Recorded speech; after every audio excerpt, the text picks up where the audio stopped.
நமக்கு வந்து அவங்களும் வந்து அ அவங்களாலேயும் எவ்ளோ கண்ட்ரோல் பண்ண முடியும்? நீங்களே யோசிச்சு பாருங்க. விஜய் சார் அவங்களோட தப்பு தான், தப்பு தான், தப்பு தான்னு எல்லாருமே சொல்லிட்டு இருக்கீங்க.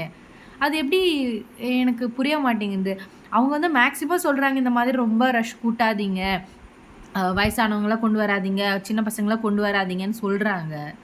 இருந்தும் நீங்களாவே அங்க போய் அங்க ஒரு பிரச்சனை நடந்தும், அதுவரைக்கும் தளபதி, தளபதி, தளபதின்னு சொல்லி கத்திட்டு, ஒரு பிரச்சனை வந்ததும் அவங்கள வந்து இவங்களால தான் இந்த பிரச்சனை நடந்து இவங்க வந்திருக்க கூடாது. இந்த மாதிரி சொல்றது தப்பு இல்லையா?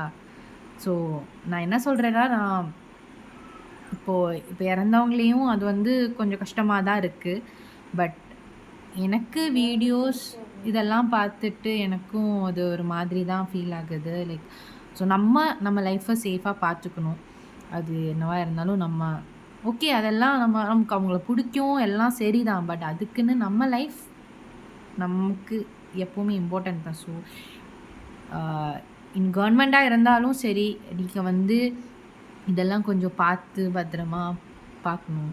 ஸோ இது வந்து பொலிட்டீஷியன்ல வந்து நெறையா ப்ராப்ளம்ஸ் இருக்கிறது தான். லைக் ஒருத்தர் வந்து மேல போறது, கீழ போறது. ஸோ அதெல்லாம் ஒரு பிரச்சனை இருக்கு. ஸோ இது வந்து ப்ரீ பிளான்டா எதுவுமே யாருக்குமே தெரியாது. நெறைய வந்து மிஸ்ட்ரியா வந்து நெறையா கிளிப்ஸ்லாம் அந்த மாரி தான் இருக்கு. ஸோ அதுல இது வந்து என்னோட வியூ ஆஃப் பாயிண்ட். ஸோ நான் பார்த்த ரீல்ஸ், கிளிப்ஸ், நியூஸ் எல்லாம் வச்சு தான் நான் பேசுனேன். ஸோ நீங்க பார்த்தது உங்களுக்கு என்ன தோணுச்சு? அப்படின்றத நீங்க வந்து கமெண்ட்ல சொல்லுங்க.